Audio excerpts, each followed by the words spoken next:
Assalomu alaykum va rahmatulloh. Bugun sizlar bilan ism kategoriyalari bilan tanishib chiqamiz. Xo'p, ism kategoriyalari bilishimiz kerak bo'lgan asosiy qismlar holat kategoriyasi, jins kategoriyasi, son va kelishik kategoriyalari. Bu to'rtta kategoriyani bilish orqali biz arab tilida ismlar ishtirokida 100% to'liq gaplar tuza olamiz. Eng birinchisi e'tibor berishimiz kerak bo'lgani bu holat kategoriyasi. O'zbek tilidan farqli o'laroq, xuddi ingliz tiliga o'xshash so'zlarimiz, ya'ni ismlarimiz ikkita asosiy holatda turishi mumkin. Birinchisi al-ma'rifa, ikkinchisi an-nakira. Aynan arab tilida holat kategoriyasi holati bu ma'rifa va nakiraga to'g'ri keladi. Ma'rifa deb arab tilidagi aniq holatdagi ismlarni, nakira deb arab tilidagi noaniq holatdagi ismlarni aytib o'tamiz. Yana ham aniqlashtiradigan bo'lsak, so'zlovchi va tinglovchiga oldindan ma'lum bo'lgan ismlar borasida biz aniq holatda ishlatamiz. Xuddi shu holat agar bizga noaniq bo'lsa, biz ushbu ismlarni noaniq holatda ishlatishga majbur bo'lamiz. Xo'sh, arab tilida bo'linish quyidagi shaklda keltirib o'tiladi. Yanqasimul ismu ila nakira va ma'rifa. Ism ikkiga bo'linadi. Nakira ya'ni noaniq va ma'rifa aniq holatda. Fan-nakiratu ma la yufham minhu muayyan. Noaniq holatdagi ism bu undan muayyan bir narsa tushunilmaydi. Masalan, insanin va qalamin. Qandaydir bir inson yoki qandaydir bir qalam singari.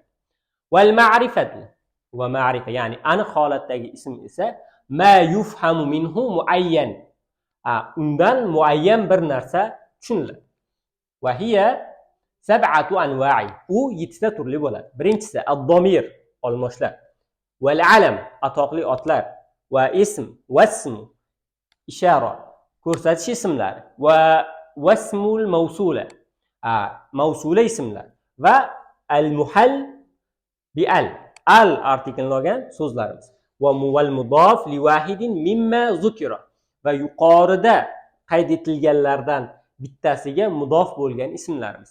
Va oxirida val munada, ya'ni ya undalmasdan keyin kelgan munodolar doim aniq holatda deb qaraladi.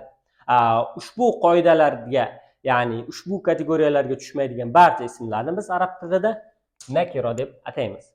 Endi o'zbek tiliga qiyosan o'rgatadigan bo'lsak, ushbu qoidalar quyidagi shaklda e'tibor berishimiz kerak, yodlab olishimiz kerak bo'ladi.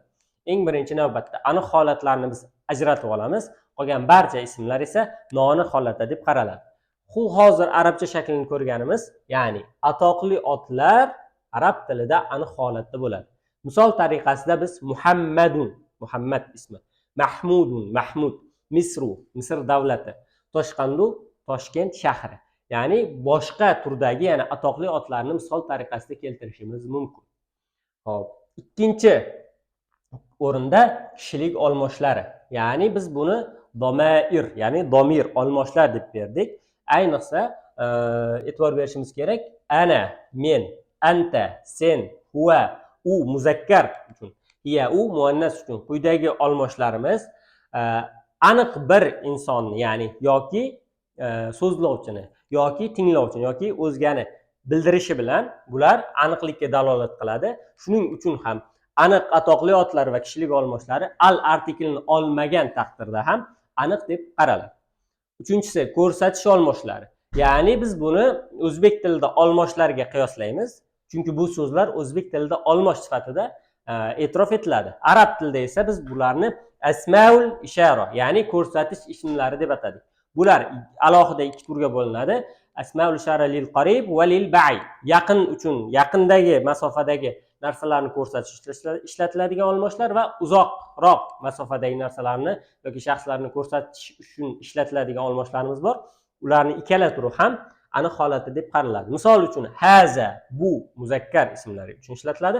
Hazihi, bu yaqindagi muannas ismlar uchun ishlatiladi. Zalika bilan tilka esa zalika muzakkar, tilka muannas bo'lib uzoqroqda, ya'ni uzoq masofadagi narsalarni ko'rsatish uchun ishlatiladi. Va bu olmoshlarimiz, ya'ni asmaul ishoralarimiz o'zlari al artikl olishmaydi. Nega deyilsa, chunki bular ko'rsatish bo'lganligi sababli ular o'zi aniq holatda turishadi. To'rtinchisi, biz nisbiy olmoshlar yoki nisbiy so'zlar deymiz, aniq holatda keladi. Hozirgi qismda biz bularni shunchaki yodlab ketamiz, keyingi darslarda, kelgusi darslarda bularni ishlatilish masalalariga to'xtalib o'tiladi. Misol uchun allazi, allati birlikdagi muzakkar va muannas uchun. Allazani, allatani, allazina, allati, allavati. Quyidagi so'zlarni qisqa qilib ba'zan boshlang'ich darajada biz qaysiki jumlalarida ishlatamiz. Ya'ni qaysiki degan tarjimani beradi. Odatda ushbu olmoshlarimiz o'zidan oldin kelgan gap bo'lagini aniqlash uchun kiritma gaplarni bog'lash vazifasini bajarib keladi. Xo'sh, keyingi qoidaga ko'ra al artikli va bu eng mashhuri va boshlang'ich darajada o'rganiladigan eng birinchi qoidalar. Agar so'z tarkibida al bo'lsa, u aniq holatda deb qaraladi. Misol uchun, al kitabu aniq bir kitob yoki o'sha kitob deb tarjima berishingiz mumkin. Ikkinchisi al qalamu, ya'ni qalam so'ziga al artikli qo'shilyapti va bu so'zni aniq darajaga olib chiqyapti. Al g'urfatu, xona, o'sha xona aniq bir xona ma'nosida ishlatilyapti.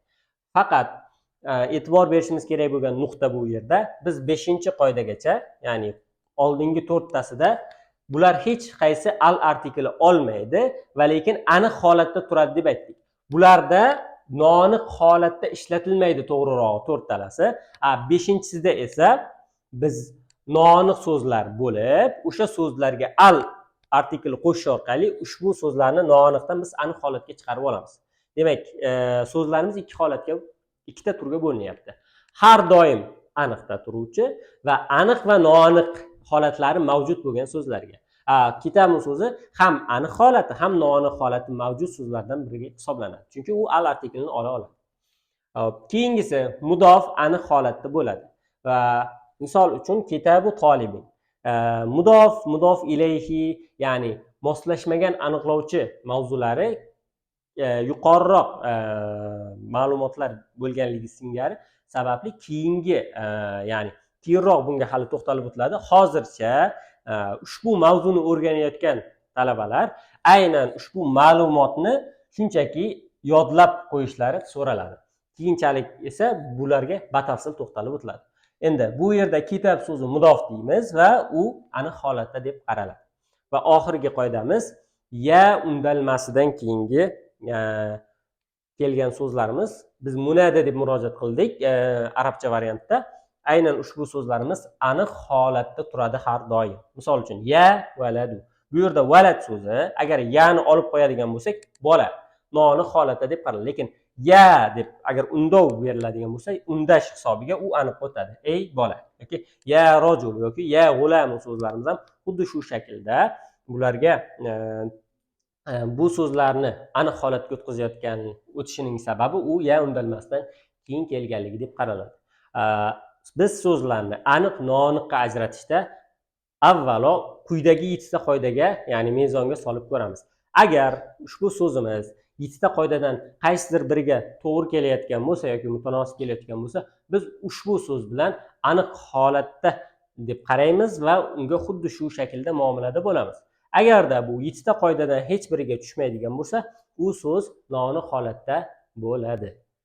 Buni yozib, yodlab olamiz.